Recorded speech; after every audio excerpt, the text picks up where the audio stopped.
Well, I'm just a girl who can't say no. I'm in a terrible fix. Well, I always say, come on, let's go. Just when I ought to say next. 'Cause when a person tries to kiss a girl, I know she ought to give his face a whack.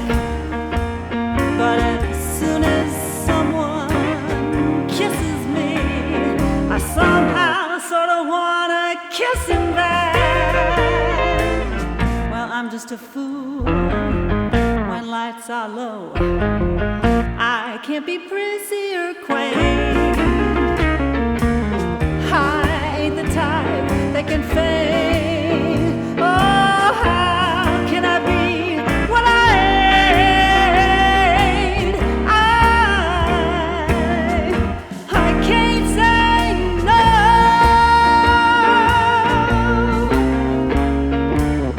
What you gonna do? Hi, I'm John Solari, a host of the Method Actor Speaks, and that music we just heard is by this. Oh, I just fell for you. It's by my guest today, Gina Zollman. That's great music. I'm so used to playing Sinatra, and all of a sudden what is that music? That's really good. Well, thank you. It's from actually the musical Oklahoma. It's the very same lyric as I'm Just a Girl Who Can't Say No by Ado Annie. But I thought it would sound more naughty, serve the lyric better to have a 12-bar blues shuffle. So I sing it a little jazzed up. Really? Yeah. I was in that musical in high school, but I played, because, you know, everybody has to play something. I played Aunt Eller with braces. Actually, the first play I ever did, I was about 9 years old, 10 years old. I was in reform school. And it really was Oklahoma. There was something about I was sitting with a fishing pole. I know, this is Really? dead serious. I was in reform school back east. That's funny. Oklahoma, so you say that. Yeah. God. So how long have you been singing, I guess, all your life? I mean, you... Well, I remember my first time I was one of a trio in first grade in front of the PTA, so 300 or 400 parents. We sang a Japanese song, Sakura, the cherry blossom tree. Oh. And I was hooked after that. And I wrote my first play when I was 9, and I wrote another play when I was 10. I wrote a play when I was 10 about Greek politics. Greek politics? Well, yes, it was about corruption in Greek society. It was. Here's the opening line. This, and I'll do the motions too. Okay, I'm 10 years old. Look at these foolish statues. Athens would be wiser to put her wealth into something more useful. So I wrote that. At 10? At 10. How did you know about politics at 10? Well, we Greek? were in what we call the major work class, which is, I guess, an accelerated program. I don't know what the words for it is now, but we were kind of like the little kid geniuses of our day in Orange County. So we were in a all the kids that scored real high on certain tests got put into certain classes. It was called a major work class. So we got to do things that other kids didn't get to do, and we were all, you know, we got to go on little special field trips, or if we were involved in a project and the bell rang and everybody else went out for a recess, we stayed in class and finished our project and went out on recess when we were done, you know, that kind of thing.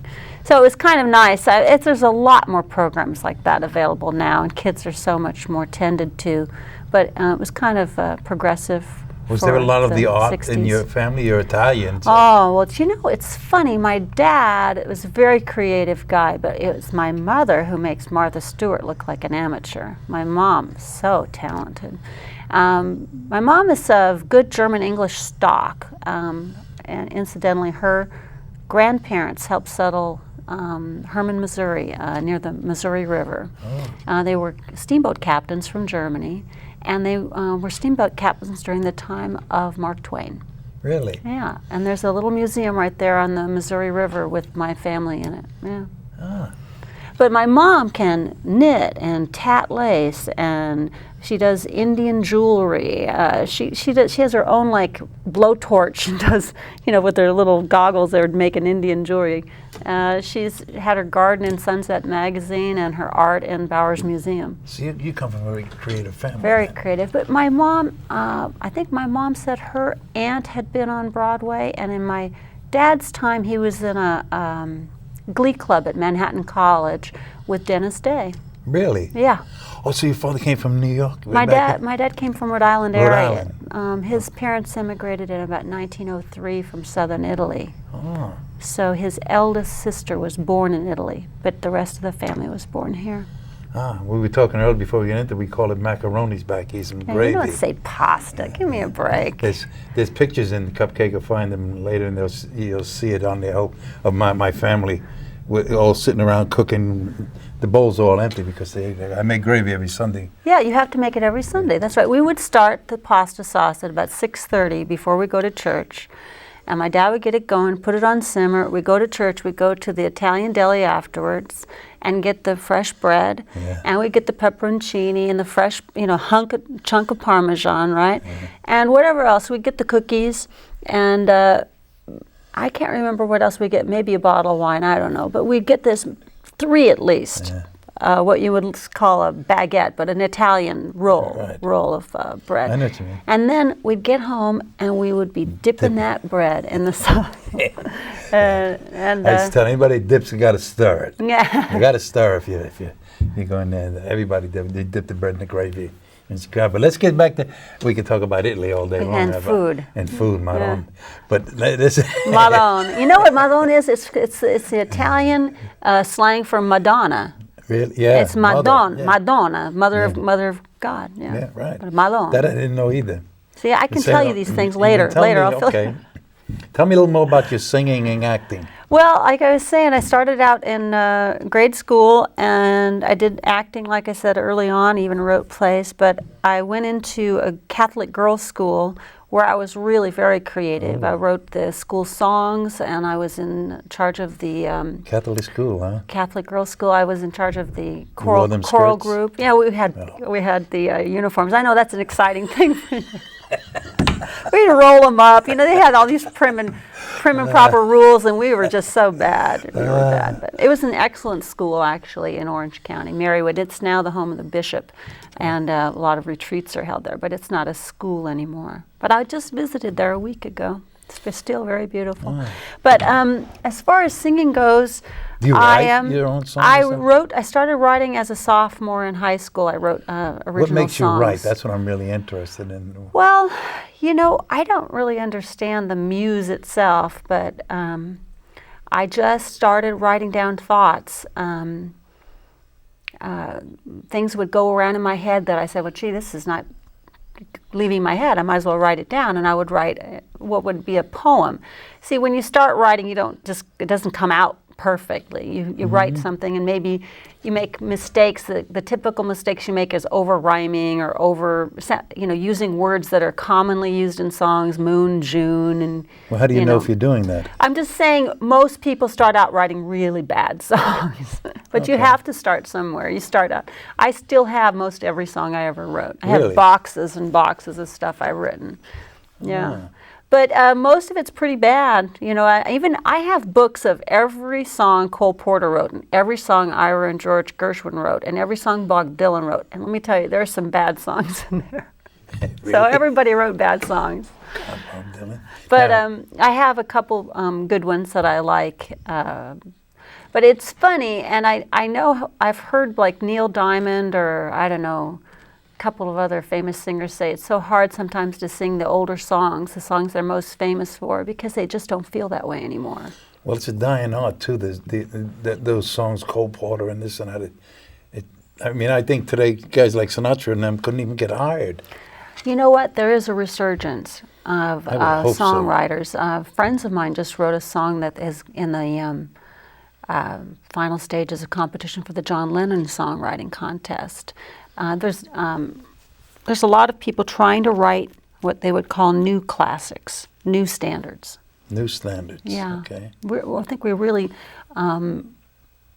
still haven't overused the American songbook. Like I said, these famous songwriters, they just have such gems. Harold Arlen, Johnny Mercer, these people, Hoagy Carmichael. You could go for days. Rodgers and Hart. Yes. I just love these guys. Do you sing around town or things I like do. that? I was just recently, before I had a health bout, which I told you about, I had a show at Michelli's, the oldest Italian restaurant in L.A., founded in 1949. It's in Hollywood Boulevard at Las Palmas. And it's a really good restaurant and family place where they have a guy playing piano on the ground level, and then down in a kind of a cavernous place downstairs is a cabaret room, and every Friday night they have cabaret shows, which is really my genre, cabaret. You're either with a piano or a trio, and you and maybe some other performers sing mostly songs from the American songbook, but maybe some Latin swing, jazz, and besides standards, maybe some R&B, that kind of thing. I would say hip hop and rap are not really strong in that area. Who are some of your favorite singers that you?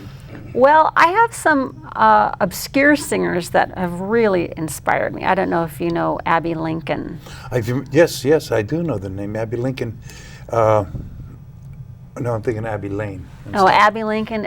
She sang with and Xavier Roberta Cugat. Sherwood, and I would say if you knew these singers, any of the listeners, that these people are so raw and real to me. They're more of saloon or almost the genre of Billie Holiday. Very much in touch with their passion, their pain, their inner feelings. Like Nancy Wilson and that. Well, Nancy Wilson, yes, she's a little bit slick for me. There are people, Really? and there's people like Ella Fitzgerald don't really reach me, even though she's technically virtuoso. Right.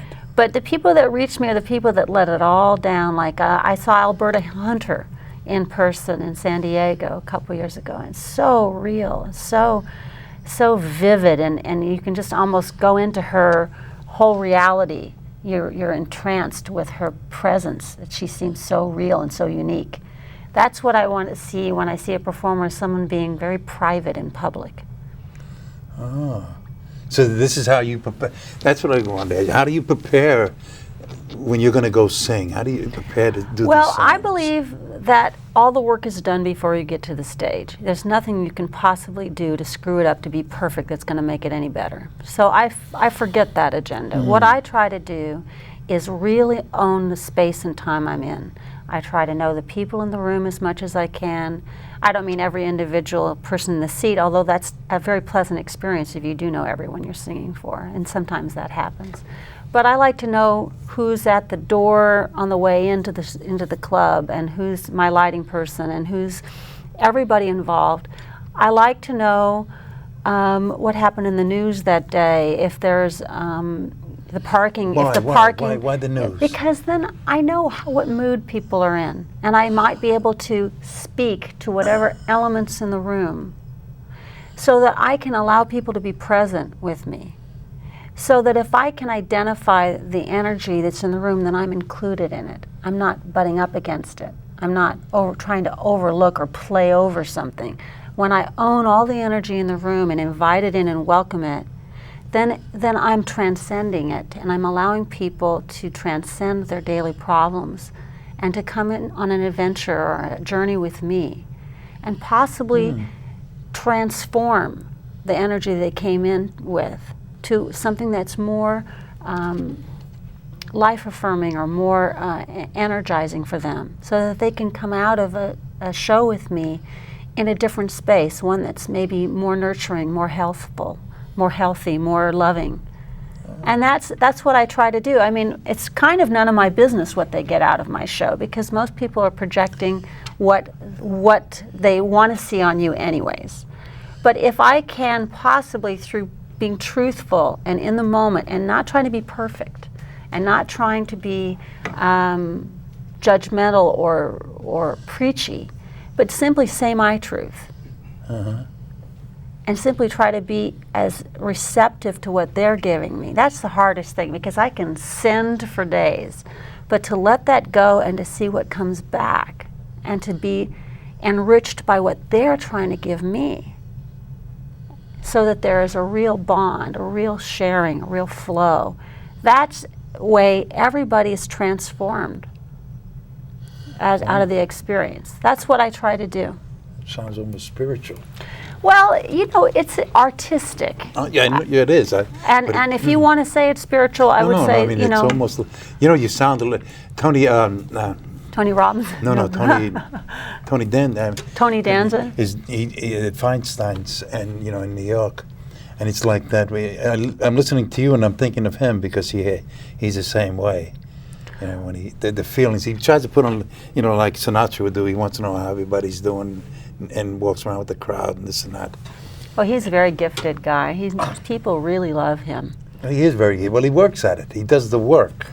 But when you get on stage, you forget about that. You have course. to, because there's nothing you can't fake it. Everyone's going to see you anyways. It's true.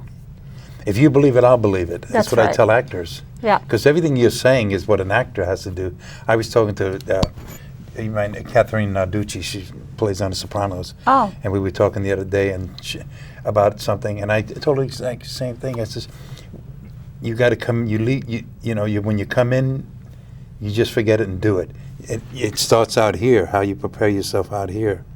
Right. You know, why am I coming here? Why am I doing this? Why is it so important today to do this? When you see on the show when we talk about Salome Jens, I just do the work. I'm telling you, why is it so important today that I have to sing? You know, if I was saying, why is it so important today, of all days, do I have to sing? I don't know if I ask myself why it's so important, but I say to myself, how can I get out of my own way and let the song sing me? Okay. How can I wear this? You know, maybe if I'm that model, you know, like that person that can try on a Versace or Armani, Calvin Klein, and wear it so that the clothes shine. That's the kind of singer I want to be. I want to wear that music so that the music comes out, and yet somehow with my elegance, my simplicity, that thing shines all the more. Oh, okay. That makes sense, and it sounds... Well, like, for example, Stormy Weather. I had never performed this. I was asked to perform standards at a nightclub this summer, and it's actually a country club in Laguna Beach. And I thought, oh gosh, I got to do all these things that everybody's done before, because a lot of my material in my shows is very eclectic and hand-picked. Nobody performs it, you know, or things that I've picked, like this song from Oklahoma where I do my own arrangement. So these have my spin on it, and so nobody does my show. And most people in cabaret could say the same thing. Everybody picks their own eclectic selection of things and does it their own arrangements, and so every show's different. But if you were to go into a nightclub or a country club, you might see a singer sing a lot of standards in probably a standard fashion. So I was doing this gig and I thought, oh, how boring can this be? And I have to sing these songs that I thought were a little oversung, Stormy Weather being one of them. And I sang the daylights out of that song because I served it. I didn't have any preconceived notion except, how do I make this real for this moment? Make this real. And I found places in that song that I never knew were there.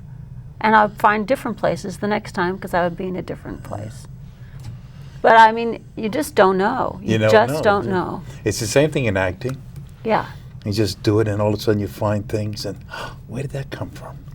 And a lot of the things that I've done, that's gone well, I don't remember what I did. No, you don't. You can't know. You can't know. But the same thing, you find this with chefs. They say, well, how did you make that? You go, I kind of threw in a little bit of that. You're right. There's no recipe. People ask me, how do you make this gravy? Well, my friend Tony Dennison, he likes to imitate me. Well, you do this, you do that. You know, my hands are going all over. Above my stove, I have a little spice box, and it says love. Love? And you got to put in the love. I put in the love. It's empty, of course, but you got to put the love in. My love is crushed red peppers. I love. Oh, I put that in my I made pasta fagioli yesterday. Yeah. Did you? Well, you call it pasta fazool in my neighborhood. You know, that's a delicacy today. Pasta fazool, yeah. I mean, but years ago, that was, you know, the poor people, everything was left over. I love pasta fazool. You make pasta fazool? What kind of beans do you use? Well, don't get us started. What kind of beans? I want to know. Cannellini beans. Cannellini beans. But I've seen those little brown beans, too. You can use the little brown ones. Yeah, those are like good. the lentils sometimes. Or sometimes people use favas. Oh, really? Yeah, but that's another story. That's nice. We're going to do a cooking story. We Yeah. get all the Italians in here, and you know how to make gravy. It's funny. But now with that, now something I was interested. You were talking about something about SAG. You wanted to go on a.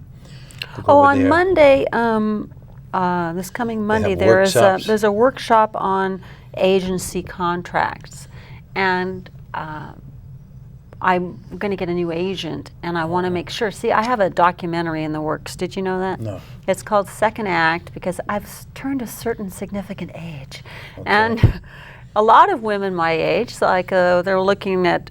I don't have children, but most of my peers have children that are now out of college. And they're going, well, gee, what am I going to do? My husband and I, well, we could buy a second house, big deal, you know, or I can go to teach school, big deal. I mean, not that believe me, that's not a diss. It's like, what else can I do? I mean, there seems to be some obvious choices for women in my age range. But what about people like me who are artistic? I'm trying to inspire those women and men to take a chance and do what they've always wanted to do. It's called Second Act. And it's about turning my significant age, which is 50, I don't mind telling you. Wow, looking good for 50. Oh, and saying, nobody. you know what, I'm going to do it anyways. And it doesn't matter how it measures up in anybody else's scorecard. You know, how many people you have in your audience or how much you're getting paid. You have to do it in order to be your authentic self and to honor what it is that you came on the planet to do, even though it's in a modest way or even in a technically insignificant way. It doesn't matter. It doesn't matter because every drop fills the bucket and every step you take takes you on your journey. But if you don't start that journey, well, playing it safe is going to get you nowhere. And that's the documentary called Second Act. I like the name of it. I like that title. It's half shot. We have 70 hours of documented footage of my journey last year, turning 50.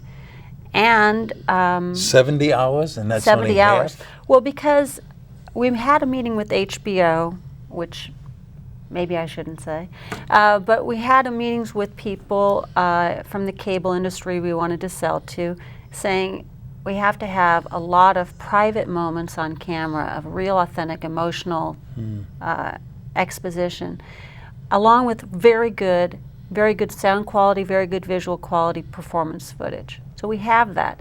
But the second half of the show will be if they come in with financing to actually produce me on stage with 3 cameras, this and that. So there'll be a lot of actual real TV friendly footage of me doing what I do best. Singing and holding court. Well, you can't do that without them?